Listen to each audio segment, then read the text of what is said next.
Beastmaster terhebat. Bab 361.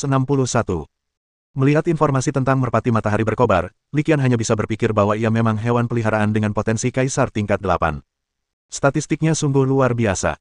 Dia sudah mencari tahu tentang skill pasif Nirvana secara online tadi malam, dan itu tidak terduga. Itu luar biasa hebatnya. Tidak berlebihan jika dikatakan itu memberi Anda kehidupan ekstra dari udara. Namun, keterampilan ini bukannya tanpa batasan. Jika perbedaan level terlalu besar, hanya ada sedikit ruang untuk melawan kekuatan yang luar biasa. Akan tetapi, mampu memahami keterampilan mendalam pada tingkat kekuatan ini dan mampu memimpin seorang pemimpin tingkat pertama sudahlah cukup luar biasa. Saat itu, ketika kupu-kupu hantu luar angkasa Li Sukuan menggunakan jurus pamungkas, pesawat ulang-alik Void, Li Qian sangat iri. Ia tak menyangka, tak lama kemudian, hewan peliharaan yang evolusinya ia awasi secara pribadi juga menguasai kemampuan tersebut.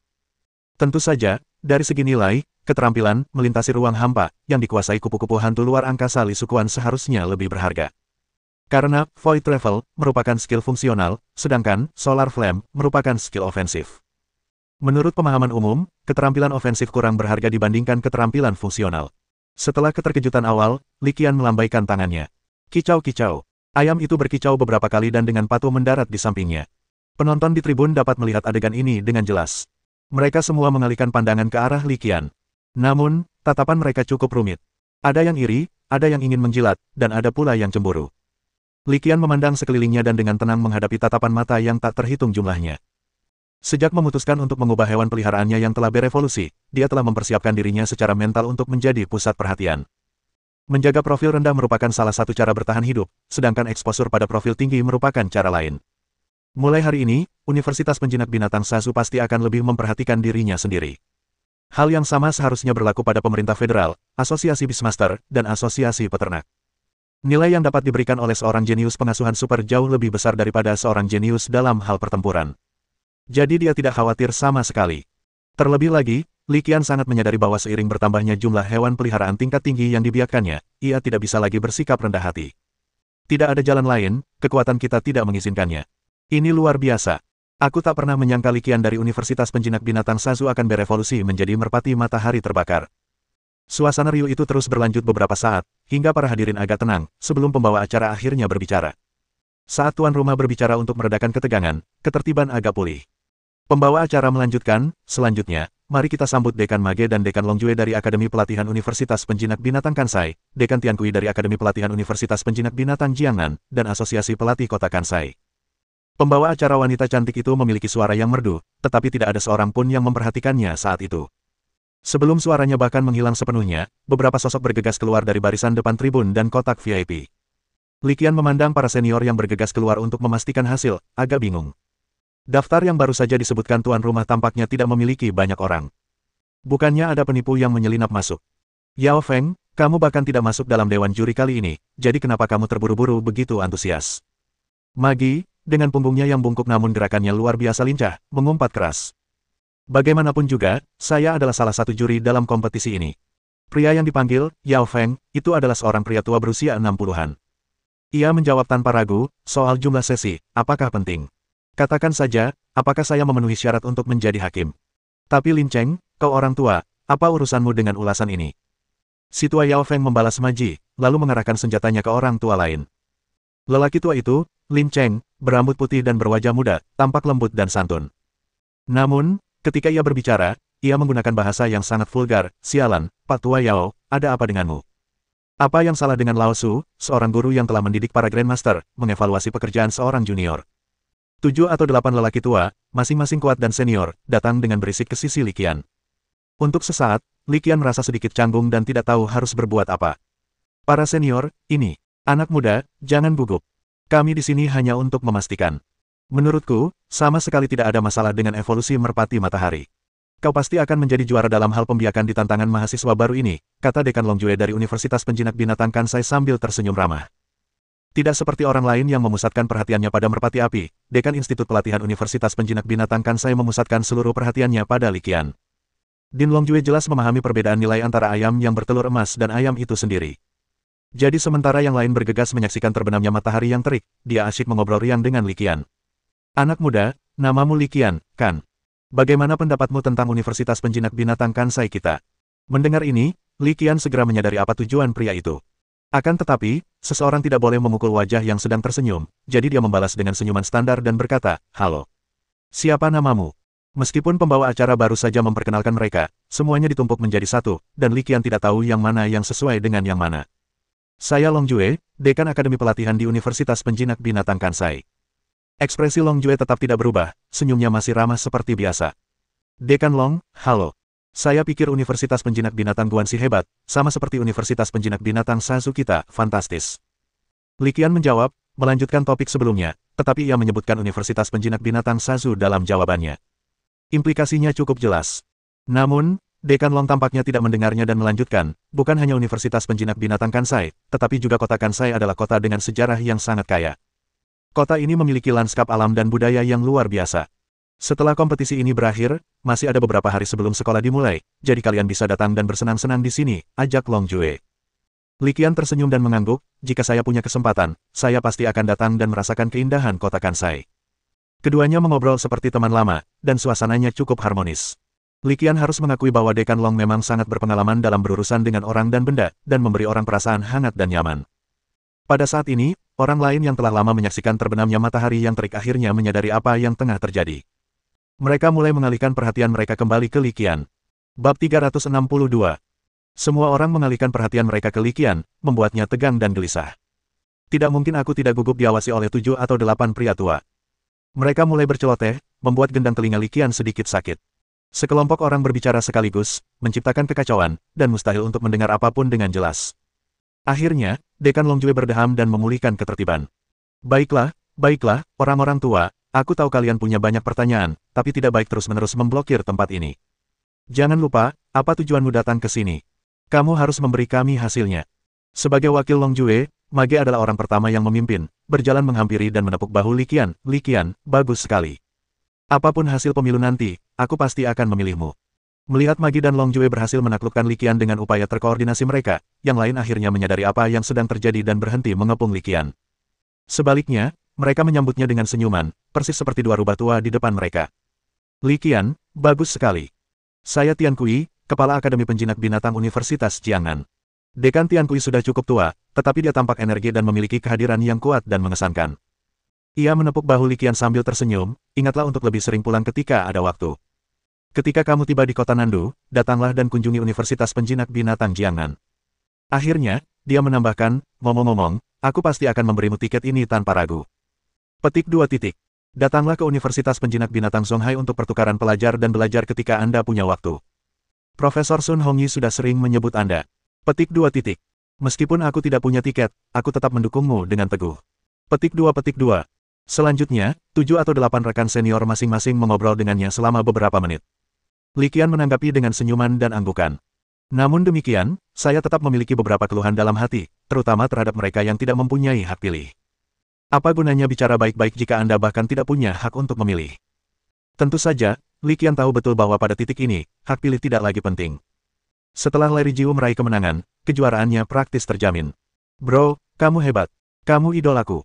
Kali ini, setelah kompetisi berakhir, Li Qian tidak kembali ke belakang panggung, melainkan langsung menuju penonton. Ketika Lu Tianjiao melihatnya datang, ia mulai melolong seperti bansi. Li Qian meliriknya dengan jijik, lalu duduk di kursi di sebelahnya. Si gendut An langsung menyanjung, "Kakak Qian, kau sudah seperti adikku sendiri. Kok bisa sehebat itu?" Mendengar ini, kesombongan Li Qian terpuaskan. Ia menekan tangannya ke bawah, memperlihatkan sikap tenang dan kalem, dasar saja, jangan konyol. Li Qian duduk di tribun, menerima tatapan dari segala arah, dan kegelisahan yang baru saja dirasakannya kembali.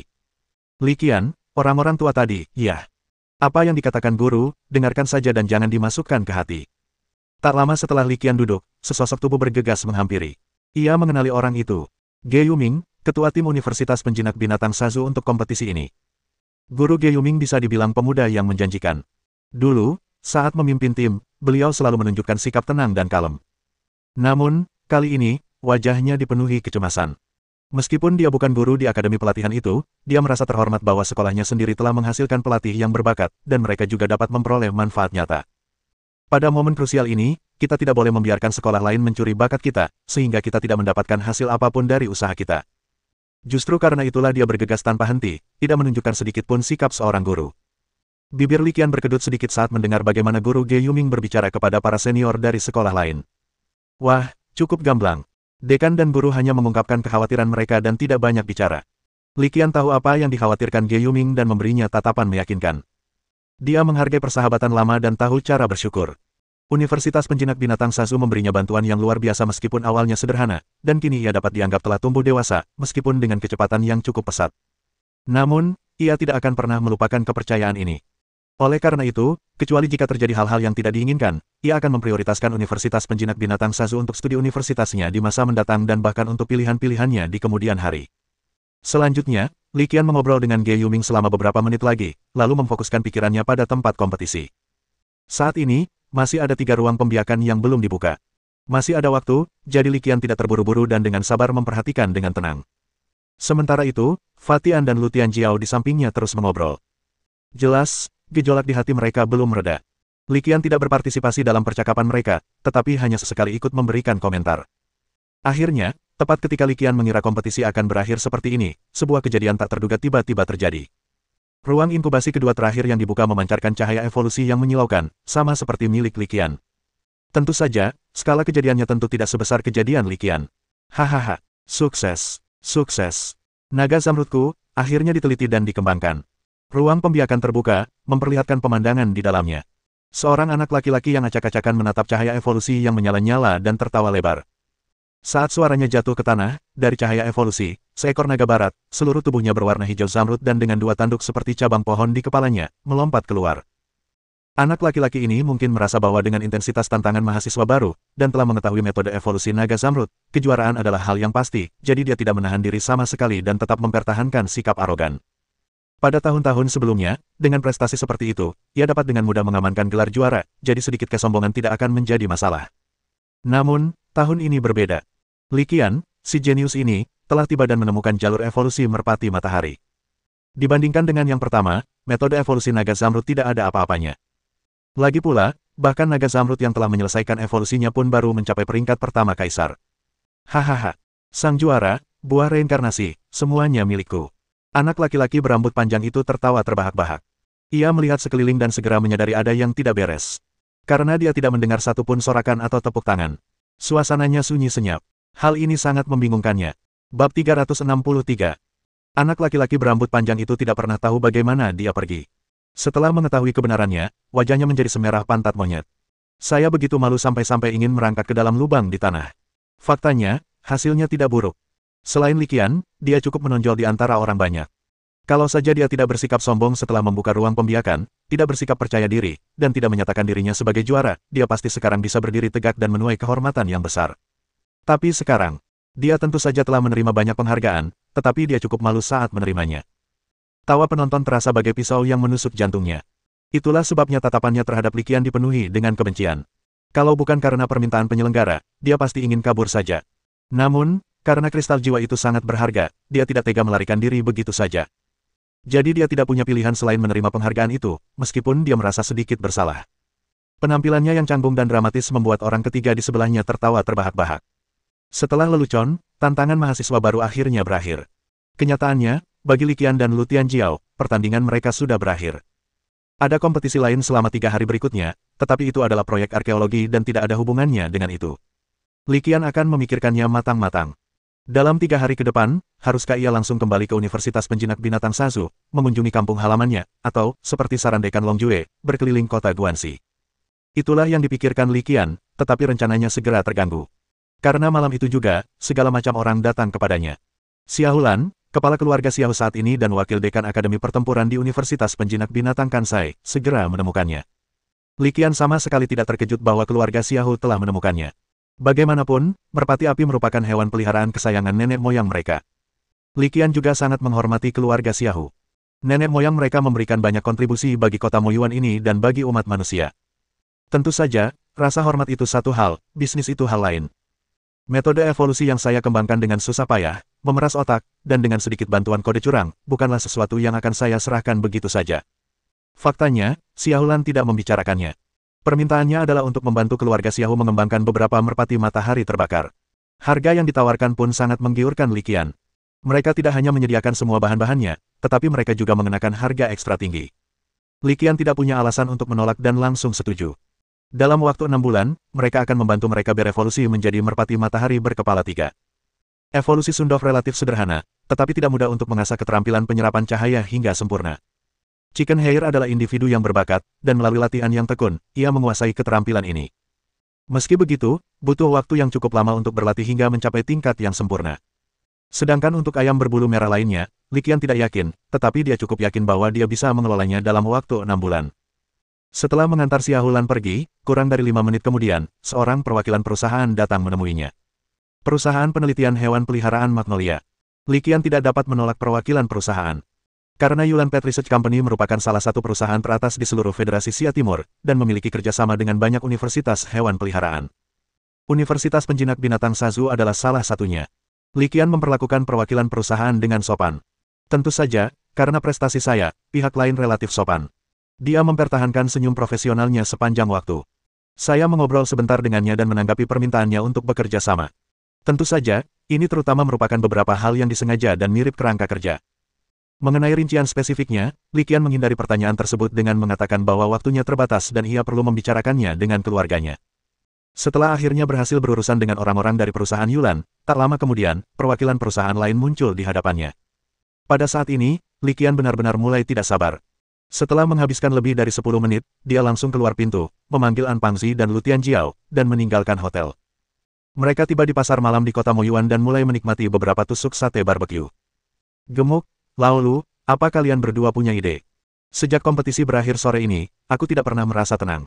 Keluh Li Qian sambil makan sate. Kamu punya masalah yang membahagiakan. Kalau aku ingin sekali ada yang datang menjengukku setiap hari. Kata Fatian dengan sedikit rasa cemburu. Mereka seperti lalat, mereka memang agak mengganggu, kata Lu Tianjiao sambil melambaikan tangannya. Bagaimana kalau besok pagi kamu langsung pergi ke Universitas Penjinak Binatang Sazu, atau pulang saja ke kampung halamanmu? Usul Fatian setelah berpikir sejenak. Lu Tianjiao menggelengkan kepalanya. Kau benar-benar mengerahkan segenap kemampuanmu dalam pertunjukan ini. Pantas saja kau menarik begitu banyak perhatian. Saat ini, kurasa ada banyak orang yang menunggumu, baik di Universitas Penjinak Binatang Sazu maupun di kota asalmu. Mendengar ini, Li Qian menatapnya dengan kesal. Apa maksudmu dengan menarik lebah dan kupu-kupu? Kalau kau tidak berbudaya, jangan salah gunakan idiom. Lu Tianjiao terkekeh dan berkata, aku punya cara untuk mengeluarkanmu dari masalah ini untuk sementara. Metode apa? Desak Li Qian. Sederhana saja, maukah kamu ikut denganku untuk berpartisipasi dalam kompetisi arkeologi besok? Kata Lu Tianjiao dengan bangga. Apa-apaan ini? Li Qian sedikit bingung. Lu Tianjiao menjelaskan, seperti yang kalian ketahui, besok akan ada kompetisi arkeologi. Jurusan arkeologi sekolah kami juga akan berpartisipasi. Berbeda dengan kompetisi tempur dan kompetisi latihan, kompetisi arkeologi ini dilakukan secara berkelompok. Peserta bebas merekrut 3 hingga 5 anggota untuk bergabung dalam tim mereka dalam melakukan kegiatan arkeologi, dan skor akhir akan ditentukan oleh hasil arkeologi. Kompetisi arkeologi mengharuskan Anda meninggalkan kota Moyuan dan memasuki area tertentu. Setelah bergabung, Anda akan merasa tenang dan damai selama beberapa hari ke depan, dan tidak ada yang akan mengganggu Anda. Mendengar ini, Li Qian mengangguk dan berkata, itu metode yang bagus. Fatian segera berbicara dan mengatakan yang sebenarnya, jangan dengarkan omong kosongnya, anak ini mengincar Bai Bingbing dari Departemen Arkeologi. Siapa Bai Bingbing? Li Qian bertanya pada Lu Tianjiao sambil setengah tersenyum. Salah satu gadis tercantik di jurusan arkeologi kita. Pria ini berusaha keras untuk mendekatinya dan akhirnya bergabung dengan timnya, dan sepertinya dia bahkan menyeretmu ke dalamnya. Fatian langsung membeberkannya. Li Qian agak terkejut. Bagaimana bisa kau begitu pelin-pelan? Bukankah kau pernah melirik Mo Ziyu sebelumnya? Si gendut An terus menurunkan celana dalamnya, baru beberapa hari, percuma saja. Mustahil kau bisa merebut hatinya. Kau bahkan belum meninggalkan kesan yang baik padanya. Jadi, anak ini dengan bijak mengganti targetnya. Lu Tianjiao mengambil segenggam tusuk sate domba dan menggunakannya untuk membungkam An Pangzi. Banyak sekali makanannya, dan kau masih tidak bisa menutup mulutmu. Rasanya seperti kantong celana katun wanita tua. Ketiganya mengobrol sebentar, dan akhirnya Li Qian setuju. Tidak ada jalan lain. Setelah memikirkannya berulang-ulang, tampaknya inilah satu-satunya jalan untuk menemukan kedamaian dan ketenangan. Setelah selesai memanggang, waktu sudah lewat pukul 11 malam. Mereka bertiga kembali bersama-sama, dan tiba-tiba, di sebuah persimpangan, Li Qian melirik sekeliling dan sepertinya melihat sosok yang dikenalnya. Dia menggaruk kepalanya, agak bingung. Hei, orang itu, bukankah itu mirip Mary? Bukankah dia melewatkan tantangan mahasiswa baru? Mungkinkah dia di sini untuk menonton, seperti Fatian? Dia menggelengkan kepalanya, mengusir pikiran itu dari benaknya. Seharusnya terlihat seperti itu, mungkin aku salah mengiranya dengan sesuatu yang lain. Bab 364. Arkeologi sangat dihargai di dunia penjinakan binatang ini. Tepatnya, awal mula peradaban penjinakan binatang buas disebabkan oleh ditemukannya beberapa peninggalan purbakala di suatu alam dimensi. Di Bistaming University, arkeologi adalah jurusan terpopuler kedua setelah pertempuran dan pelatihan. Oleh karena itu, Li Qian sama sekali tidak terkejut bahwa tantangan mahasiswa baru akan mencakup kompetisi arkeologi. Dia kini telah mengumpulkan semua orang dalam tim dan meninggalkan kota Moyuan menuju dataran Baigu, tujuan ekspedisi arkeologi ini. Pemimpin tim arkeologi adalah Bai Bingbing, yang disebutkan Fatian sebelumnya. Seorang gadis salju. Seperti Sue Yuan, dia memiliki rambut putih keperakan dan telinga peri. Saat Li Qian melihat Bai Bingbing, dia tiba-tiba mengerti. Tak heran jika lelaki itu begitu mengaguminya, karena memang dia sangat cantik. Dia pantas mendapat julukan, si cantik kampus. Gadis itu memang sangat cantik, tetapi Li Qian tidak memiliki perasaan apapun padanya. Ada Sun Ruirui, Mary, Tu Jiao dan Li Lanying, yang mengikuti dari kota Lingsui. Li Qian sudah dalam kekacauan dan tidak ingin terlibat dengan gadis lain. Li Qian cukup sadar akan pesonanya sendiri. Jadi dia memilih menjaga jarak. Dataran Tulang Putih berjarak sekitar 700 km dari kota Moyuan. Jarak ini tidak pendek. Jika mereka harus berjalan, bahkan jika kemampuan fisik mereka jauh melebihi orang biasa, kemungkinan besar akan memakan waktu seharian penuh. Dengan hanya 3 hari tersisa, membuang-buang waktu di jalan jelas tidak ada gunanya. Jadi sekolah memberi mereka hovercar. Mobil melayang itu sangat cepat, dan bahkan di alam dimensi, selama Anda senantiasa waspada dan berhati-hati untuk menghindari potensi bahaya apapun, perjalanan itu akan memakan waktu paling lama sekitar 2 jam. Li Qian duduk di dalam hovercar, matanya terpejam sambil berpikir keras.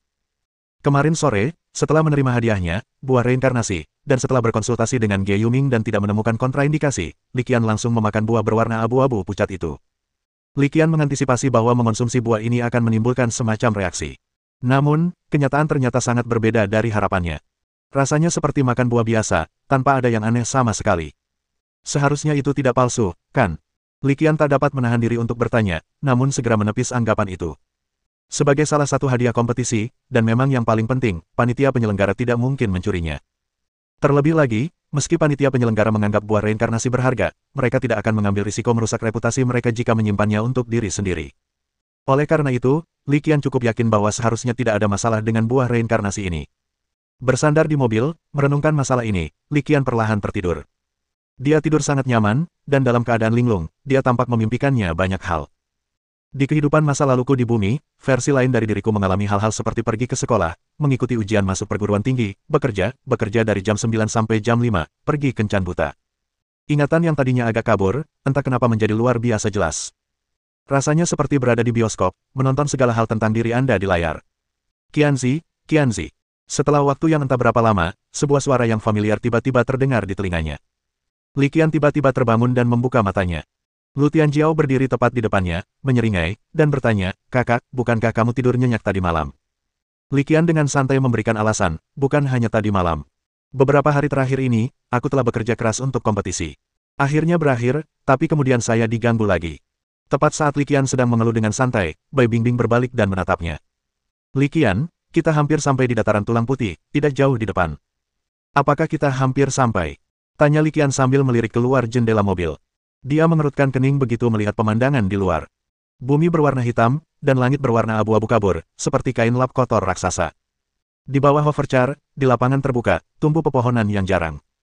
Pohon-pohon ini sangat aneh. Anda hampir tidak dapat melihat daun apapun pada mereka.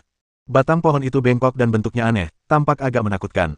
Tidak seorang pun menginginkan tempat seperti ini. Namun, keadaan sudah sampai pada titik ini, dan tidak ada jalan untuk mundur. Satu-satunya pilihan sekarang adalah melangkah selangkah demi selangkah. Kita akan sampai tujuan dalam beberapa menit lagi. Semua orang harus berhati-hati mulai sekarang. Dataran tulang ini surga bagi hewan peliharaan mayat hidup, Bai Bingbing terus mengingatkan mereka. Li Qian mengangguk sedikit. Meskipun tempat ini tidak terlalu jauh dari kota Moyuan, secara teori kecil kemungkinannya akan terjadi situasi yang sangat berbahaya.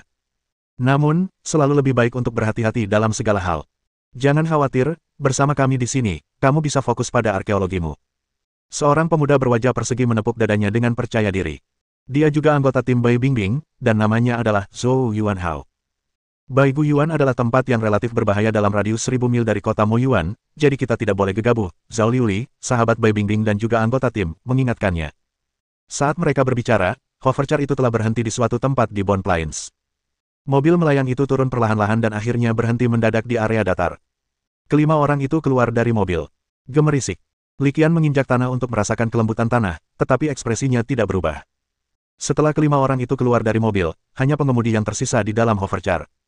Pengemudi menekan tombol di dalam mobil, dan perisai cahaya tiba-tiba muncul dari lapisan luar hovercar. Setelah perisai cahaya menghilang, hovercar pun ikut menghilang. Ini adalah teknologi plasma siluman terkini. Mobil akan tetap di sini dan menunggu mereka kembali. Dengan perisai plasma siluman ini, setidaknya keselamatan kendaraan dapat terjamin. Setelah turun dari bus, Bai Bingbing melihat sekeliling dan dengan cepat menunjuk ke jam tangan di pergelangan tangannya. Jam itu memproyeksikan layar cahaya. Sebuah peta elektronik tiba-tiba muncul di layar. Li Qian melihat beberapa titik dengan warna berbeda pada peta elektronik, salah satunya, titik merah, seharusnya merupakan tempat mereka berada sekarang. Ayo pergi. Kita harus menemukan sesuatu sekitar 10 km ke depan, kata Bai Bingbing, dan sambil berbicara, ia melangkah maju dan memimpin jalan. Tepat saat kelompok berlima itu mengambil langkah pertama dan hendak bergerak maju, sebuah garis tiba-tiba muncul di atas kepala. Lu Tianjiao, dengan mata tajamnya, langsung melihat jejak itu. Ia mengerutkan kening dan mengingatkan mereka, mobil melayang yang baru saja lewat itu pasti tim arkeologi lain. Sepertinya lebih dari satu tim arkeologi telah ditugaskan ke tempat ini. Kita harus bergegas. Bab 365. Tidak perlu terburu-buru. Ada 7 titik deteksi yang disiapkan untuk kompetisi ini, tetapi hanya 2 yang nyata. Pergi ke sana dengan gegabah hanya akan membuang-buang waktu, kata Bai Bingbing. Li Qian melihat ke depan dan berkata, sepertinya memilih titik eksplorasi juga merupakan salah satu keterampilan dalam arkeologi. Tata letak reruntuhan ini mengikuti aturannya sendiri. Jika kau tidak memahami alasan di baliknya, kau tidak hanya akan membuang-buang waktu, tetapi juga bisa kehilangan lebih banyak daripada yang kau dapatkan, Bai Bingbing melanjutkan penjelasannya. Li Qian mengangguk. Dia bisa mengerti itu. Layaknya makam-makam kuno di bumi di masa lalu, semuanya terletak di tempat-tempat yang dianggap suci. Jika Anda ingin mendalami arkeologi, Anda harus memiliki pemahaman tertentu tentang geografi manusia, adat istiadat, dan tradisi di tempat-tempat tersebut. Hal yang sama berlaku untuk reruntuhan di dunia ini. Meskipun reruntuhan di dataran tulang putih ini sudah pasti telah digali, hanya menyisakan beberapa sisa untuk menguji kehidupan baru, mereka tetap harus mengikuti aturan ini. Tuan, aura di depan tidak tepat. Saya merasakan fluktuasi energi mayat hidup. Kelima orang itu terus maju ketika sebuah suara aneh tiba-tiba terngiang di benak Li Qian. Li Qian cukup bingung. Ia merasakan arah datangnya suara itu dan menemukan bahwa itu adalah bola penjinak binatang yang ada di pinggangnya, berisi bulu ayam yang baru saja menyelesaikan evolusinya. Keraguan itu tidak berlangsung lama. Tak lama kemudian, Li Qian tiba-tiba menyadari kebenarannya. Itu telepati. Siklus reinkarnasi benar-benar berhasil, dan aku membangkitkan bakat penjinakan binatang keduaku. Meskipun bakat penjinakan binatang berorientasi pada dukungan, Li Qian sudah sangat gembira karena telah berhasil membangkitkan bakat penjinakan binatang keduanya. Selain itu, bagi para peternak, bakat tambahan dalam menjinakkan binatang buas sebenarnya lebih berharga. Dia melirik pinggangnya, memilih untuk mempercayai bulu ayam, dan berkata kepada Bai Bingbing di depannya, "Bai, tunggu sebentar." "Ada apa?" Bai Bingbing, yang tidak merasakan sesuatu yang aneh, menoleh dan menatap Li Qian dengan tatapan bertanya. Li Qian tidak menjelaskan, melainkan mengeluarkan bola penjinak binatang. Dengan kilatan cahaya, ayam itu muncul di udara. Meski sudah melihatnya langsung di tempat atau lewat siaran langsung, semua orang tetap terpukau dengan penampakan merpati matahari yang megah dan luar biasa itu. Dan kemudian ada perasaan iri yang kuat. Misalnya Zhou Yuanhao, dan Zhao Liuli. Sedangkan Bai Bingbing, ia tidak menunjukkan banyak emosi. Sebagai anggota klan salju, mereka secara alami tertarik pada es, dan bakat mereka dalam menjinakkan binatang buas sebagian besar ada di area ini. Merpati matahari terbakar tidak terlalu menarik bagi mereka. Saat bulu ayam dilepaskan, suhu sekitar terasa meningkat beberapa derajat. Apakah orang ini hanya ingin pamer? Zhou Yuanhao menatap Li Qian, bertanya-tanya dalam hati. Lu Tianjiao mengerutkan kening. Dia mengenal Li Qian cukup baik. Saya tahu yang terakhir tentu tidak akan berbicara tanpa alasan. Ini berarti dia mungkin telah menemukan sesuatu. Bai Bingbing berhenti dan menatap Li Qian dengan tatapan bertanya. Li Qian mengirimkan perintah kepada merpati matahari melalui telepati, dan merpati itu pun segera terbang. Kicauan. Setelah menjerit, tiba-tiba muncullah bola api seukuran batu kilangan di udara. Bola api itu melesat dengan kecepatan kilat dan menghantam sepetak kecil pepohonan aneh tak jauh di depan. Ledakan. Bola api itu meledak dengan suara dentuman besar, dan api menyebar seketika, hampir melahap sebagian besar hutan kayu aneh itu. Tepat pada saat itu, terdengar suara aneh. Di tengah hutan pepohonan aneh yang berkobar dengan api, tiba-tiba muncul sosok-sosok yang bengkok. Sosok manusia yang terdistorsi muncul, dan gelombang energi yang tidak terkendali juga muncul. Jam deteksi energi kelompok itu langsung berbunyi bip. Akan tetapi, perintah tersebut tidak lagi berguna pada titik ini, karena musuh kini sudah terlihat. Mereka adalah mayat yang berjalan di tanah dan mayat yang menggali tanah, dengan atribut nekromansi dan tanah. Mereka sangat pandai bersembunyi, dan jika kamu tidak hati-hati, kamu bisa jatuh ke dalam perangkap mereka. Sebagai mahasiswa arkeologi, Bai Bingbing sering menjumpai hewan peliharaan bertipe nekromansi dan cukup familiar dengan hewan peliharaan semacam ini. Ia segera melaporkan informasi mereka. Li Qian juga tahu tentang hewan peliharaan jenis ini. Earth Escape Course adalah bentuk evolusi dari Earth Walking Course, dan batas potensinya hanyalah tingkat kedua dari kelas komandan. Terlebih lagi, karena kekuatan serangannya relatif lemah dibanding lawannya yang setingkat, tidak ada bahayanya jika berhadapan langsung. Namun, perlu dicatat bahwa mereka suka bersembunyi di bawah tanah dan melancarkan serangan mendadak, dan mereka memiliki kemampuan yang sangat kuat untuk menyembunyikan fluktuasi energi, sehingga seringkali membuat para penjinak binatang lengah. Sama seperti sekarang, setelah ditemukan oleh ayam, bola api yang meledak digunakan, dan 70–80% musuh yang tersembunyi pun musnah. Sisanya adalah mayat-mayat yang sedang menggali. Sedangkan mayat-mayat yang berjalan di tanah, mereka hampir semuanya mati. Mayat-mayat penggali dapat menggali tanah dan memiliki kemampuan yang kuat untuk melarikan diri. Namun, selama mereka bergerak di bawah tanah, fluktuasi energi pasti akan terjadi. Yaitu, ia kehilangan kerahasiaannya. Oleh karena itu, kita tidak perlu khawatir tentang perilaku menggali mayat di bawah tanah. Yang perlu kita khawatirkan adalah ketika ia terbaring tak bergerak di bawah tanah. Melihat zombie-zombie yang terjatuh di tanah dalam cahaya api dan zombie-zombie bawah tanah yang telah menggali lubang di bawah tanah, Li Qian sedikit mengernyit. Dia merentangkan tangannya dan berkata tanpa daya, "Sekarang, aku kehabisan ide. Terserah kalian saja." Ketiga binatang peliharaan yang dibawa Li Qian, entah itu naga bersisik biru, salamander iblis api beku, atau merpati matahari berkobar, tidak memiliki cara untuk menghadapi binatang peliharaan yang bersembunyi di bawah tanah. Aku akan melakukannya. Aku telah mengontrak beruang bumi, yang dapat melepaskan kemampuan gelombang tanah, membuatnya cukup efektif melawan makhluk yang bersembunyi di bawah tanah. Zhou Yuanhao menawarkan diri. Bai Bingbing menggelengkan kepalanya setelah mendengar ini. Tidak perlu. Tujuan kita di sini adalah arkeologi, bukan untuk memusnahkan mayat-mayat yang berjalan di tanah dan mayat-mayat yang menggali lubang ini. Sekalipun kita memusnahkan mereka, mereka tidak akan berguna bagi kita. Sebaliknya, mereka mungkin menghambat kemajuan kita, yang akan menjadi kerugian. Analisis ini masuk akal dan beralasan. Li Qian tak kuasa menahan diri untuk mengangguk setuju. Tampaknya gadis klan salju ini tak hanya luar biasa dalam penampilan, tetapi juga kecerdasannya. Li Qian sangat mengagumi hal ini. Bekerja dengan seseorang seperti itu mudah saja. Setelah mengambil keputusan, kelima orang itu tak lagi ragu dan meninggalkan mayat bawah tanah yang tertimbun tanah itu, meneruskan perjalanan mereka. Li Qian berhenti menarik ayam itu dan membiarkannya tetap waspada di udara. Mengenai apakah Chicken Hair akan pergi begitu saja dan melarikan diri tanpa kontrak, Li Qian tidak terlalu peduli. Dengan bakat telepatinya, Li Qian mampu memahami pikiran hewan peliharaannya, dan karena tidak ada hambatan komunikasi, dia tidak khawatir sama sekali. Tentu saja, yang paling penting adalah istri Jiva, Cai Yun, masih mengejarnya, jadi orang ini tidak punya cara untuk melarikan diri. Pada saat yang sama, ketika semua tim peserta telah meninggalkan kota Moyuan dan pergi ke berbagai tempat, di pos jaga kota, seorang pria parubaya dengan penampilan biasa tiba-tiba membuka matanya yang tertutup rapat. Ini akan segera dimulai, aku ingin tahu kota mana yang akan mereka serang kali ini. Gumam pria parubaya itu dalam hati, lalu bangkit dan melihat keluar jendela. Bab 366. Seorang pria parubaya berpenampilan biasa berdiri, tatapannya dalam menatap ke kejauhan. Detik berikutnya, terdengar ketukan di pintunya. Gubernur, ada intelijen mendesak.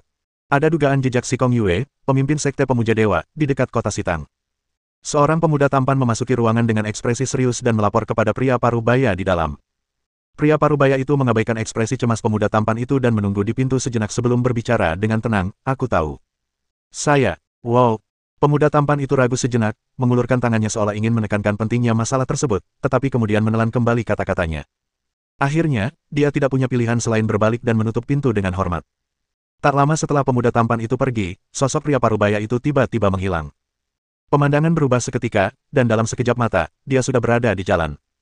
Ia berjalan perlahan dan berkata kepada pemilik kios yang belum bercukur, kawan lama, aku harus pergi.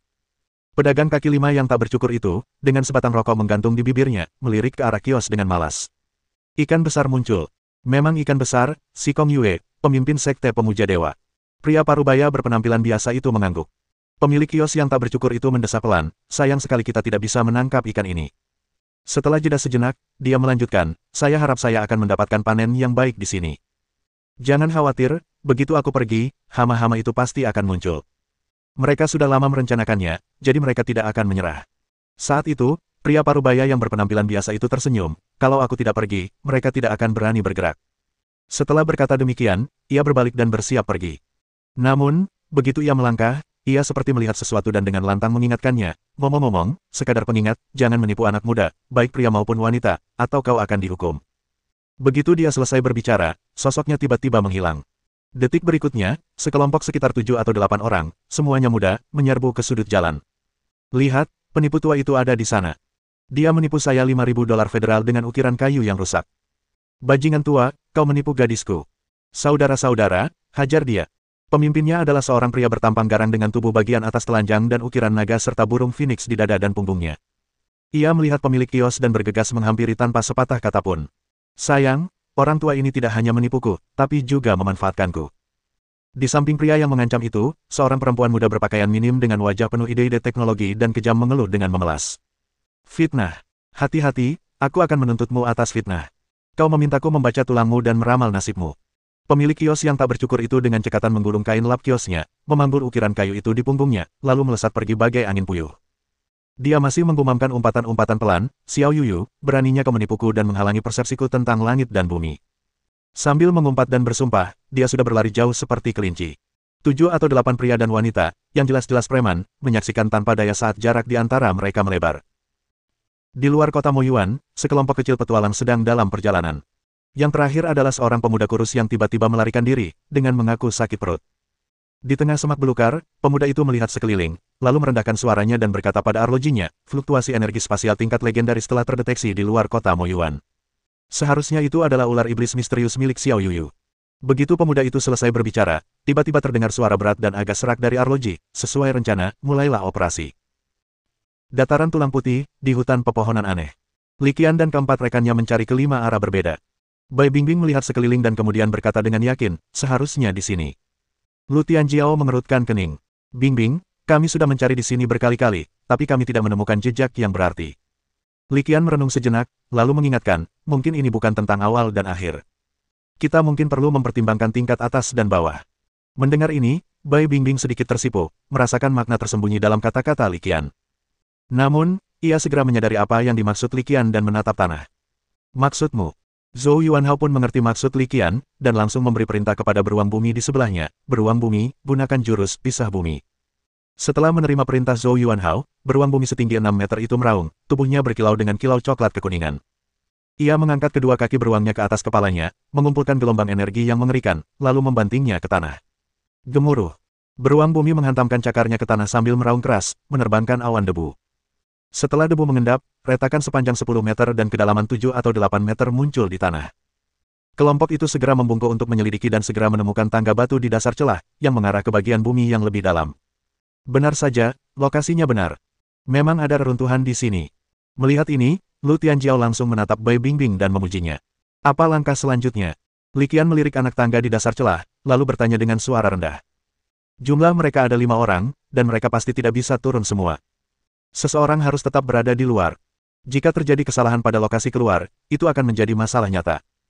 Saya sarankan 2 orang ikut dengan saya, dan 2 orang lagi tinggal di sini dan menunggu perintah, kata Bai Bingbing sambil melirik semua orang. Entah hanya imajinasinya atau bukan, Li Qian menyadari tatapan gadis itu tertuju padanya beberapa saat lagi sebelum akhirnya menyapu dirinya. Li Qian, yang keluar untuk mencari kedamaian dan ketenangan, tidak ragu-ragu dan berkata, kalau begitu saya akan tinggal. Karena ini adalah item penilaian yang diatur oleh panitia penyelenggara, seharusnya tidak terlalu sulit. Namun, lokasinya sendiri perlu dijaga keamanannya. Li Qian mengarang alasan, dan Lu Tianjiao, mengetahui pikirannya, segera menimpali, kalau begitu aku akan turun bersama Bai Bingbing. Hampir segera setelah dia selesai berbicara, Zhou Yuanhao juga mengangkat tangannya, dan suasana langsung berubah menjadi situasi yang canggung. Zhao Liuli adalah sahabat Bai Bingbing, jadi dia pasti akan ikut. Lagi pula, dia agak khawatir kalau ada 2 anak laki-laki yang menemaninya. Li Qian menyadari kekhawatirannya, melambaikan tangannya, tersenyum, dan berkata, bagaimana kalau begini, kalian berempat turun, dan aku akan tinggal di sini sendirian. Jangan khawatir, aku pasti bisa memastikan tempat ini benar-benar aman. Sambil berbicara, dia menepuk dadanya, berpose penuh percaya diri. Bab 367. Melihat ini, Bai Bingbing hampir tak bisa menahan diri untuk memutar bola matanya. Di antara mereka berlima, Li Qian adalah yang terkuat dalam pertarungan sungguhan. Merpati matahari terbakar adalah hewan peliharaan yang kuat dengan potensi mencapai peringkat ke-8 kaisar. Ia seharusnya mampu menghadapi komandan tingkat menengah atau bahkan tingkat tinggi biasa. Alhasil, rekan setimnya yang punya harapan tinggi malah memilih bermalas-malasan, sedangkan 2 orang yang tak peduli malah melompat-lompat kegirangan. Perbedaan besar antara harapan dan kenyataan membuat Bai Bingbing terdiam, dan dia bahkan menyimpan sedikit rasa kesal terhadap Li Qian. Namun, Pada saat ini, semua orang telah mencapai konsensus bahwa sekalipun mereka memiliki keluhan, mereka hanya dapat menanggungnya. Maka, keempatnya memanggil hewan peliharaan mereka masing-masing, melompat ke dalam celah itu, dan lenyap dalam sekejap mata. Melihat sosok mereka menghilang di celah, Li Qian segera mengalihkan pandangannya.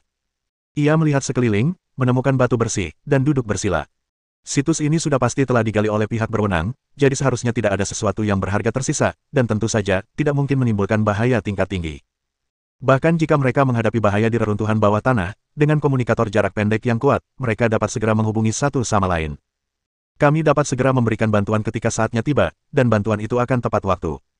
Itulah yang dipikirkan Li Qian, jadi dia sama sekali tidak mengkhawatirkan keselamatan keempat orang yang memasuki reruntuhan bawah tanah. Dia hanya duduk bersila di atas batu besar dan mulai berpikir dengan tenang.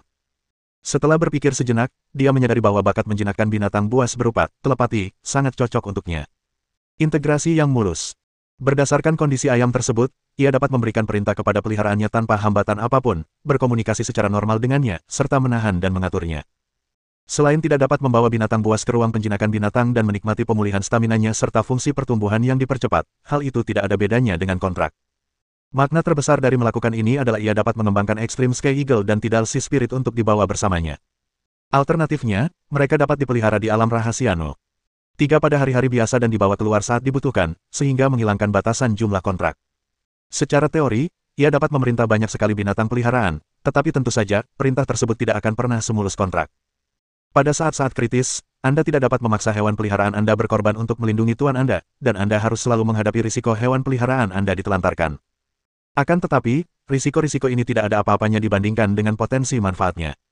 Misalnya, saat ini, ia dapat menjaga Sundov tetap waspada di udara. Selanjutnya, ia akan berevolusi menjadi lebih banyak naga bersisik biru, salamander iblis api beku, elang badai ekstrim, elang penembus langit ekstrim, kucing ekor 4, roh laut pasang surut, raksasa batu, dan merpati matahari menyala.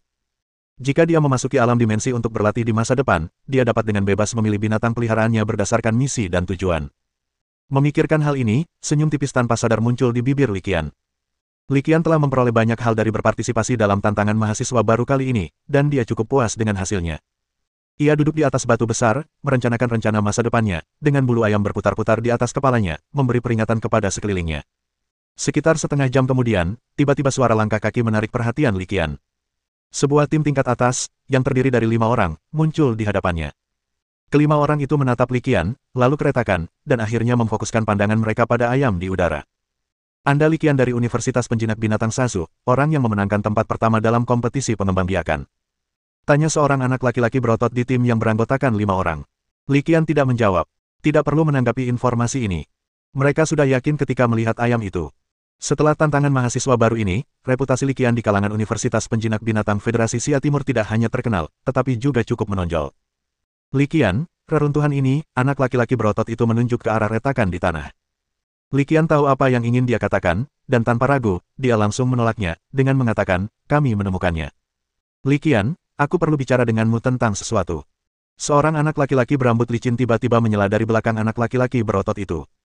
Li Qian menggelengkan kepalanya sebelum dia bisa selesai berbicara. Aku tahu apa yang ingin kamu katakan, tapi ini tidak bisa dinegosiasikan.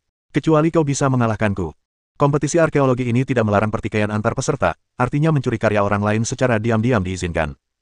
Inilah sebabnya sekolah memperbolehkan siswanya bebas membentuk tim yang beranggotakan tidak lebih dari 5 orang. Penolakan Li Qian yang tanpa ragu membuat ekspresi kelima orang itu agak tidak menyenangkan. Anak laki-laki berambut licin itu menjadi semakin marah. Li Qian, jangan coba-coba. Ini bukan penilaianmu. Jangan pikir kami takut pada mahasiswa dari 8 universitas terbaik. Kami berlima dan kalian hanya 1. Sulit menentukan siapa yang akan menang dalam pertarungan. Si bocah berambut licin itu, mengandalkan jumlah pasukannya yang lebih banyak, berteriak dengan angkuh. Li Qian mengabaikan omong kosongnya, melambaikan tangannya, dan memanggil lingkaran sihir yang muncul, membawa Qizai dan Xiao Liu ke tempat kejadian. Melihat naga bersisik biru dan merpati matahari menyala terbang di udara, begitu pula salamander iblis api beku yang sebesar gunung kecil, kelima orang itu tak kuasa menahan diri untuk menelan ludah dengan susah payah. Dengan binatang berkepala 3 yang menghalangi jalan, bahkan 10 orang, apalagi 5 orang, mungkin tidak akan mampu melewatinya. Gul! Anak laki-laki berambut licin itu menelan ludah, melirik temannya, dan ketika temannya mengangguk, kesombongannya langsung lenyap. Ia langsung bersikap hormat, Li Qian, apa yang kukatakan tadi sebenarnya? Bercanda, jangan dimasukkan ke hati. Baiklah, kami akan segera berangkat. Setelah mengucapkan satu kalimat dengan tergesa-gesa, kelima orang itu berbalik dan pergi. Ada situs peninggalan lain di dataran tulang ini, dan hanya itu tempat yang bisa mereka kunjungi. Tepat setelah kelima orang itu pergi, rambut ayam tiba-tiba terbang turun dari udara dan berhenti di samping Li Qian. Guru, saya bisa merasakan aura jahat yang terpancar dari mereka, yang membuat saya sangat tidak nyaman. Melalui telepati, Li Qian mendengar suara ayam itu. Ini dataran tulang, surga bagi hewan peliharaan mayat hidup. Wajar jika mereka memiliki sedikit aura buruk. Li Qian tidak terlalu mempermasalahkannya. Itu bukan aura orang mati, tapi aura yang jauh lebih jahat, lanjut Chicken Hair. Setelah menyelesaikan evolusinya, atributnya menjadi cahaya dan api. Karena memiliki atribut cahaya, ia sangat sensitif terhadap jenis energi tertentu yang melawannya. Alasan kami dapat menemukan mayat yang berjalan di tanah dan mayat yang menggali di permukaan hutan pohon aneh adalah karena ini. Bab 368. Aura yang lebih jahat. Li Qian agak bingung, tapi dia tidak menganggapnya terlalu serius. Dalam pandangannya, itu tidak lebih dari sekadar fluktuasi energi nekromansi yang sedikit lebih kuat. Itulah yang dipikirkan Li Qian, jadi dia tidak terlalu memperhatikannya, tetapi segera dia menyadari ada sesuatu yang salah. Langkah kaki yang baru saja pergi kini mendekat lagi. Orang-orang ini masih melakukan kejahatan, kata Li Qian tidak sabar. Saat kata-katanya jatuh, serangkaian bila angin kencang, bola api bersuhu tinggi, dan batu-batu besar tiba-tiba menyerang tanpa peringatan apapun. Li Qian sangat bingung. Orang-orang ini berani menyerang langsung, dan sepertinya mereka ingin membunuhnya. Karena itu, Li Qian sangat kesal. Tanpa ragu, ia memerintahkan Xiao Liu untuk menggunakan jurus penjaga naga. Tirai cahaya semi-transparan tiba-tiba muncul, membentuk dinding cahaya di depan Li Qian. Itu adalah jurus Xiao Liu, penjaga naga. Ledakan-ledakan-ledakan. Bola api, bila angin, batu. Segala macam keterampilan berterbangan ke arah kami seolah-olah bebas, tetapi semuanya terhalang oleh dinding cahaya. Wajah Li Qian dingin saat ia memperhatikan kelima orang dan hewan peliharaan mereka perlahan mendekat. Tak lama kemudian, alisnya berkerut tanpa sadar. Apa-apaan ini? Akhirnya ia menyadari ada yang tidak beres. Kelima orang ini berjalan dengan postur yang aneh, tubuh mereka bengkok dan bengkok, persis seperti pohon-pohon aneh di hutan pohon aneh, dan mata mereka merah padam. Adegan itu terasa familiar, dan langsung membangkitkan ingatan Li Qian. Dulu, saat sekolah baru dimulai, mantan kekasih Lu Tianjiao, Mary Galloway, berada dalam situasi serupa. Mungkinkah aliran sesat yang memanipulasi Mary Galloway saat itu telah menyebar di sini? Kalau begitu, kita harus serius menanggapinya. Sekarang, reputasiku sebagai pelatih jenius telah menyebar ke seluruh lingkaran Bistaming University, dan aku mungkin akan menjadi salah satu target eliminasi mereka. Semakin Li Qian memikirkannya, semakin besar kemungkinan hal itu terjadi, jadi tanpa sadar dia memberikan perintah kepada hewan peliharaan berkepala 3 miliknya melalui telepati. Tak lama kemudian, kelima orang dan 12 hewan peliharaan itu pun takluk di tangan ketiga hewan peliharaan Li Qian. Karena perbedaan potensi dan tingkat kekuatan, meskipun kelima orang itu unggul jumlah, mereka bukanlah tandingannya. Akan tetapi, meskipun binatang peliharaan itu telah kehilangan kemampuan bertarungnya dan dipukuli hingga jatuh ke tanah, mata keenam orang itu masih merah padam, bagaikan binatang buas, yang siap menerjang mereka. Melihat ini, Li Qian mengerutkan kening. Tiba-tiba sebuah pikiran terlintas di benaknya, dan ia segera memberi perintah kepada Xiao Liu. Setelah menerima perintah, Xiao Liu segera mengeluarkan skill, Blessing of Light. Sebenarnya, skill ini adalah skill buff yang dapat meningkatkan status rekan satu tim dan diri sendiri, meningkatkan pemulihan dan kekuatan tempur. Namun, jika bertemu dengan mayat hidup atau target terkutuk, skill ini akan menjadi skill pemurnian untuk membersihkan kotoran. Sebelumnya, ketika mantan kekasih Lu Tianjiao, Mary Galloway berubah menjadi wanita laba-laba, samurai yang diperankan Sui Yuan lah yang menggunakan keterampilan pemurniannya untuk menyelamatkannya. Pada titik ini, tidak ada cara lain untuk menyelamatkan mereka, jadi Li Qian tidak punya pilihan selain mencoba apapun sebagai upaya terakhir. Saat skill, Blessing of Light, dirapalkan, cahaya lembut bersinar dari sayap ayam, menyelimuti kelima orang itu. Ah! Cahaya lembut itu menyelimuti mereka, dan kelima orang itu langsung lemas saat bersentuhan dengannya. Kelima pria itu, yang sebelumnya tampak mengerikan dan berwajah garang, langsung berhenti bergerak. Mereka ambruk ke tanah, meraung-raung seperti binatang buas yang terluka. Melihat wajah mereka yang berkerut dan ekspresi kesakitan, Li Qian merasa sangat sedih. Jika sekte di belakang mereka memang menyebar ke sini, kompetisi mungkin tidak akan berjalan mulus. Dengan berat hati, Li Qian menatap tajam ke arah 5 orang yang menggeliat kesakitan di tanah. Ia tidak merasa kasihan dan terus berkomunikasi dengan ayam itu, merapal skill, Blessing of Light berulang kali. Di bawah, berkah cahaya, setelah sekitar 5 menit, kelima orang itu membuka mulut mereka dan tiba-tiba mengeluarkan seteguk darah hitam. Di dalam darah hitam itu, seekor cacing seukuran telapak tangan berwarna merah darah menggeliat dan meliuk-liuk, sambil mengeluarkan suara mendesis yang tampak sangat menyeramkan. Adegan ini sangat mirip dengan adegan Mary Galloway saat itu. Hanya dengan sekali pandang, Li Qian tahu itu pasti ulah sekte itu.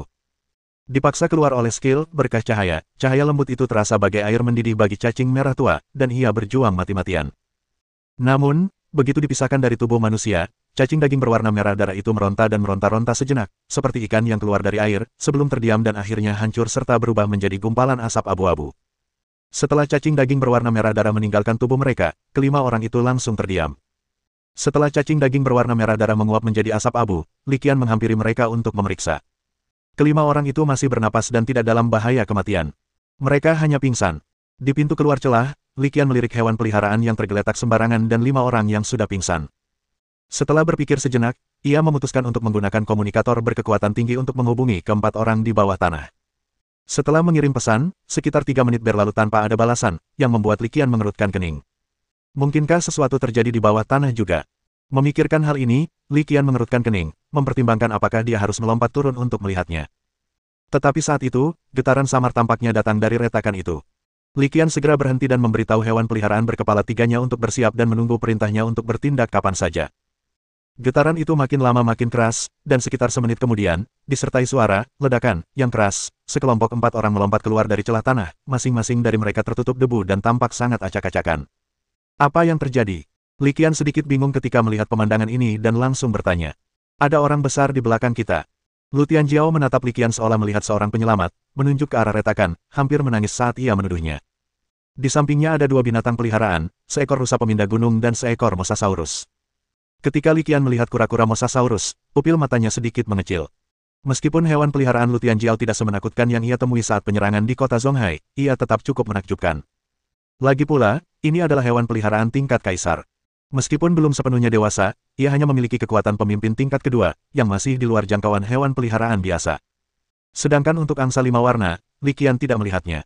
Mengingat pertempuran itu terjadi di bawah tanah, sudah sewajarnya ia tidak memanggil hewan peliharaan ini. Akhirnya menyaksikan kekuatan sejati Lu Tianjiao, Li Qian terkejut sekaligus gelisah. Selain Lu Tianjiao, 3 orang lainnya juga tak kalah tangguh. Fakta bahwa tim beranggotakan 4 orang itu diusir dalam kondisi yang menyedihkan menunjukkan betapa mengerikannya musuh tersebut. Bab 369.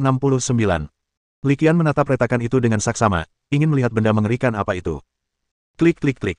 Tak lama kemudian, disertai suara gemeretak gigi dan tulang bergesekan, kerangka yang tak terhitung jumlahnya muncul dari celah-celah tanah di hadapan Li Qian. Kerangka tulang, kerangka mayat hidup, prajurit kerangka, jenderal kerangka, prajurit kerangka. Mata Li Qian melebar, dan dia tidak bisa menahan diri untuk bersumpah, astaga, apakah kalian mengganggu sarang kerangka? Berhenti bicara dan mulai saja.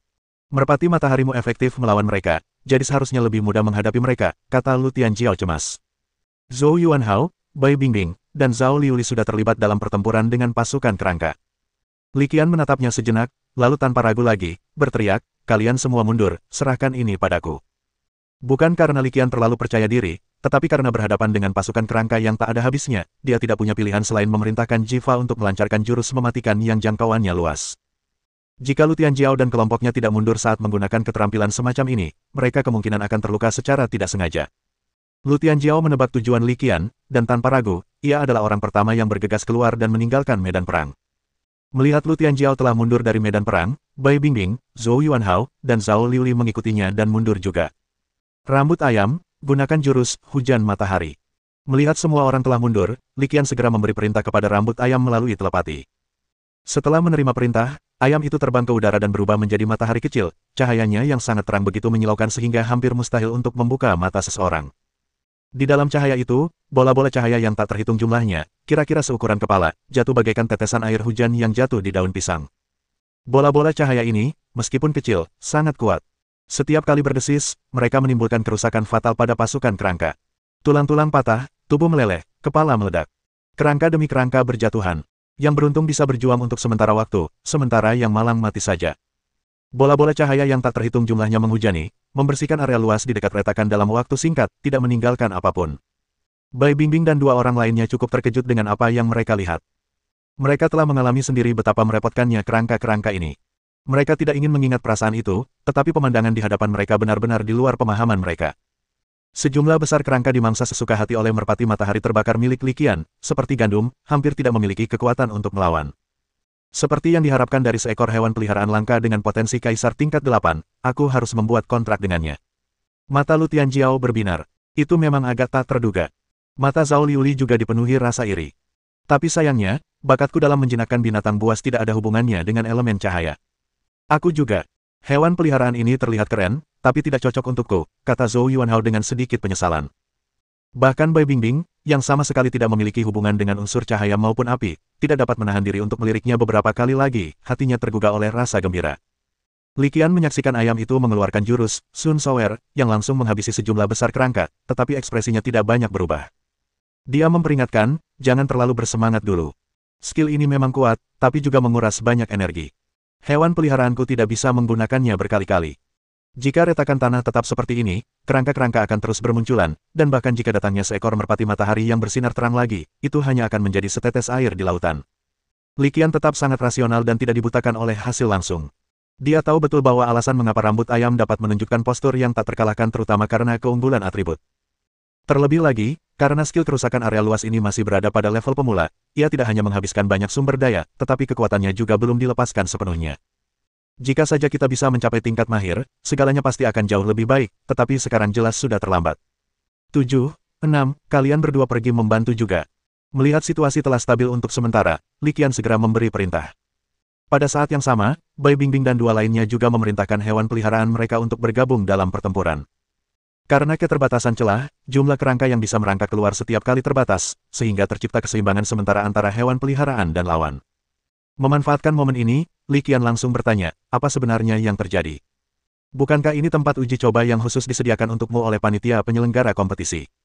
Kenapa ada begitu banyak kerangka di sini? Kami juga tidak tahu apa yang terjadi. Awalnya, semuanya normal. Kami pergi ke sana tanpa menghadapi bahaya apapun dan berhasil mendapatkan artefak dari reruntuhan dengan lancar. Bai Bingbing menjelaskan, namun, tepat saat kami mendapatkan artefak itu, seolah-olah kami telah memicu suatu mekanisme. Sebuah celah dimensi yang dalam tiba-tiba muncul di ruang reruntuhan. Kerangka-kerangka ini muncul dari celah dimensi yang dalam itu. Tepat saat Bai Bingbing hendak menjelaskan, Zhou Yuanhao, yang berdiri di sampingnya, juga dengan lemah mengangkat tangannya. Li Qian menoleh dan melihat ke arahnya, dan Li Qian langsung berkata, ketika celah dimensi yang dalam itu pertama kali muncul, aku meliriknya, dan ruang di dalamnya berwarna abu-abu samar. Kurasa aku melihat. Di dalamnya, penuh dengan tulang-tulang putih, tak terbatas. Mendengar ini, wajah Li Qian memucat-pucat pasi. Ia langsung mengumpat, sialan, kalau begitu, apa lagi yang masih kita perjuangkan di sini? Keluar dari sini. Lautan tulang tak berujung. Tak mungkin beberapa dari kita bisa menahan mereka. Kita bahkan tak cukup untuk mengisi gigi mereka. Setelah mengatakan itu, Li Qian memberitahu binatang peliharaan berkepala tiganya melalui telepati dan kontrak jiwa, lalu bergegas menuju lokasi hoverchar. 3 orang lainnya juga mengubah ekspresi mereka setelah mendengar kata-kata Zhou Yuanhao. Menyadari keseriusan situasi, mereka mengikuti arahan Li Qian tanpa ragu dan langsung mundur. Bajingan kecil, kau benar-benar menyebalkan. Kenapa kau tidak bilang dari tadi ketika kau menyadari situasi ini? Selama retret, Lu Tianjiao tak kuasa menahan diri untuk mengeluh kepada Zhou Yuanhao. Mengetahui dirinya salah, Zhou Yuanhao menundukkan kepalanya dan melarikan diri tanpa membantah. Kelima pria itu bertarung dan mundur. Setelah mundur agak jauh, Li Qian menoleh ke belakang, dan tatapan itu membuat alisnya semakin berkerut. Di belakang mereka, berdesakan rapat, luar biasa banyaknya, semuanya adalah hewan peliharaan kerangka. Li Qian bahkan melihat beberapa kerangka raksasa, masing-masing tingginya lebih dari 10 meter, di antara tumpukan tulang belulang. Marsekal kerangka dengan potensi untuk menjadi hegemon. Lu Tianjiao juga menyaksikan adegan ini dan tak kuasa menahan diri untuk berteriak. Li Qian menggelengkan kepalanya tanpa daya. Ketakutan terburukku telah menjadi kenyataan. Dengan begitu banyak hewan peliharaan kerangka, mereka pastinya bukan monster acak. Mereka pasti telah mengganggu semacam koloni kerangka. Di pemukiman seperti itu, biasanya ada seorang pemimpin suku. Pemimpin-pemimpin ini umumnya memiliki potensi rasial dan tingkat kekuatan yang tinggi. Bab 370. Sementara itu, saat Li Qian dan kelompoknya yang beranggotakan 5 orang tengah berjuang untuk melarikan diri dari gelombang pasukan kerangka, berbagai situasi lain juga muncul di lokasi kompetisi arkeologi lainnya. Celah dimensi yang ditekan oleh Universitas Kansai Beastmaster cukup mirip dengan kota Kansai, dengan berbagai almarhum bersembunyi di bawah tanah. Bukan hanya dataran tulang putih, tetapi seluruh bidang dimensi di dekat kota Moyuan adalah surga bagi hewan peliharaan mayat hidup. Hewan peliharaan tipe kerangka, hewan peliharaan tipe hantu, dan hewan peliharaan tipe mayat adalah 3 jenis hewan peliharaan yang paling umum di sini, dan tentu saja 3 jenis hewan peliharaan yang paling banyak jumlahnya. Jadi ketika hewan peliharaan mayat hidup di tempat-tempat ini semuanya membuat kerusuhan, rasanya dunia manusia benar-benar seperti penjara, dan kelima kekeruhan telah turun ke dunia. Whitebone Plain, Heavenly Desolation Ridge, Burning Heart Cave, Bloodsplatter Cliff, dan Netherworld Valley semuanya dalam bahaya. Tuan Wenseng, apa yang harus kita lakukan sekarang? Di kediaman kota di kota Moyuan, seorang komandan garnisun kota datang melapor dengan ekspresi cemas. Duduk di kursi utama adalah seorang pemuda berambut panjang tergerai, berwajah menawan, dan berpenampilan rupawan. Namanya Wen Zebin, salah satu dari 3 penjaga tingkat bumi di kota Moyuan, memegang posisi tinggi kedua setelah satu-satunya penjaga tingkat surga, Xiao Yuyu. Raja Julin, tidak perlu khawatir. Kami sudah membuat pengaturan di semua lokasi, dan tidak akan ada yang salah. Wen Zebin, yang juga dikenal sebagai Wen Seng, melirik kedua pria parubaya yang duduk di sampingnya dan berbicara dengan tenang dan santai, seolah semuanya terkendali. Itu yang terbaik, jadi aku tidak perlu khawatir lagi. Raja hutan raksasa, yang nama aslinya adalah Lin Qiushui, adalah seorang pria berwajah muram. Setelah mendengar ini, ia kembali tenang. Begitu dia mengucapkan kata-kata itu, telinga Wen Seng berkedut, dan wajahnya langsung berubah dingin. Aku tidak menyangka sekte setan darah juga ikut campur. Situasinya semakin di luar kendali kita. Ketika Wen Seng mengatakan ini, nadanya sangat dingin. Dia baru saja mengatakan tidak ada masalah, tetapi dia langsung ditampar. Sebagai seorang ahli tingkat Roh Kudus yang bermartabat dan seorang gubernur daerah, dia tidak punya rasa malu. Tentu saja, menyelamatkan muka adalah masalah sekunder pada titik ini. Situasi yang paling serius adalah korban telah terjadi. Para anggota kultus iblis darah diam-diam menyusup dan menanamkan kutukan darah pada beberapa mahasiswa baru, mengendalikan kesadaran mereka. Para mahasiswa baru ini kemudian melancarkan serangan brutal, memukuli sesama mahasiswa.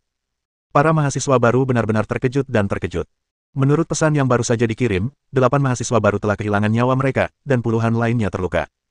Semua mahasiswa baru ini adalah para jenius dari berbagai sekolah penjinak binatang. Kehilangan satu orang saja akan sangat merepotkan, apalagi 8. Dan ini baru permulaan. Sudah dapat diduga, jumlah ini akan terus bertambah seiring berjalannya waktu. Maka pada saat itu, sang bijak sastra benar-benar merasa kewalahan. Ia merenung sejenak, lalu mengambil keputusan. Kirim separuh komandan garnisun tingkat manusia untuk membantu tim pemeriksa, sementara separuh sisanya tetap waspada terhadap situasi di dalam dan luar kota.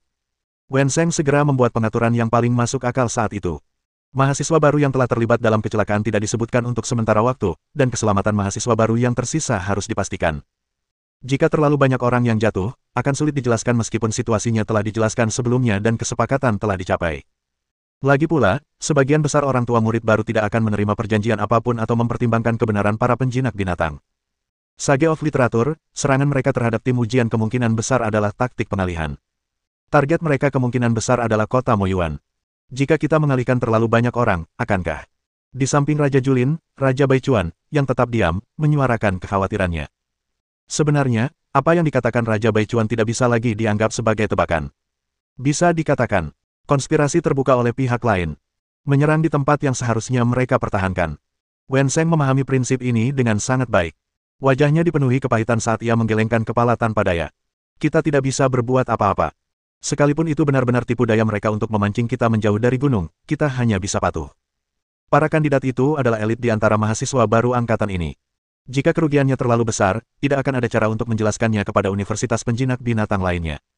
Wen Seng menatap ke depan, suaranya bernada dingin. Dengan dikeluarkannya perintah Sage of Literature, seluruh kota Moyuan mulai berfungsi seperti mesin canggih. Di dalam markas garnisun, sejumlah besar komandan dan wakil komandan garnisun beraksi. Beberapa langsung menuju keluar kota, sementara yang lain diam-diam berjaga di dalam kota Moyuan. Pada suatu saat, jumlah prajurit biasa di tembok kota Moyuan telah meningkat pesat. Meskipun mereka adalah prajurit biasa, tingkat kekuatan mereka setidaknya berada pada level elit, dan hewan peliharaan kontrak mereka pada dasarnya serupa, jadi kerjasama tim mereka jauh lebih unggul daripada penjinak binatang biasa. Itu juga merupakan kekuatan yang tidak dapat diabaikan.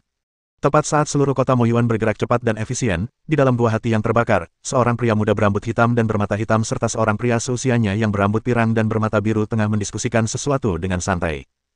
Putra Mahkota Fitch, sepertinya Sekte Dewa, Sekte Setan Darah, dan Sekte Dewa Hitam telah berusaha keras untuk menangkap kita kali ini. Ekspresi pemuda itu cukup tenang dan kalem, seolah-olah dia hanya mengatakan hal sepele seperti makan dan minum. Kalau kita berdua nggak ikut tantangan mahasiswa baru ini, gimana kita bisa menarik perhatian organisasi-organisasi sesat itu? Pemuda berambut pirang bermata biru itu pun memasang ekspresi serupa, tanpa menunjukkan tanda-tanda ketegangan. Ya, dengan umpan sebesar itu, apa kita tidak takut mereka tidak akan memakan umpannya? Pemuda berambut hitam dan bermata hitam itu tersenyum tipis. Dia menatap putra mahkota Fitch, yang berambut pirang dan bermata biru, lalu berkata penuh arti, apakah kamu tidak takut ikan itu akan menelan umpannya bulat-bulat? Dengan putra kepala eksekutif Federasi Sia Timur di sisiku, apa yang perlu kukhawatirkan? Putra mahkota Fitch mengangkat dagunya dan berkata dengan acuh tak acuh, lagi pula, setiap rencana memiliki risiko. Jika rencana itu gagal, kita hanya bisa menyalahkan nasib buruk kita. Yang terpenting, aku bukan satu-satunya putra mahkota di kerajaan Linas kita. Sekalipun sayangnya aku binasa, aku tak perlu khawatir tahta jatuh ke tangan siapapun. Putra mahkota Fitch mulai menggoda pemuda berambut hitam dan bermata hitam itu, tapi Anda, Tuan Muda Li Jingkun, adalah putra tunggal kepala eksekutif. Kalau kau tidak khawatir, aku jadi lebih tenang. Federasi Sia Timur kita adalah negara federal. Meskipun ayahku gubernur kepala, beliau bukan gubernur berikutnya. Aku tidak punya tahta untuk diwariskan. Petik 2.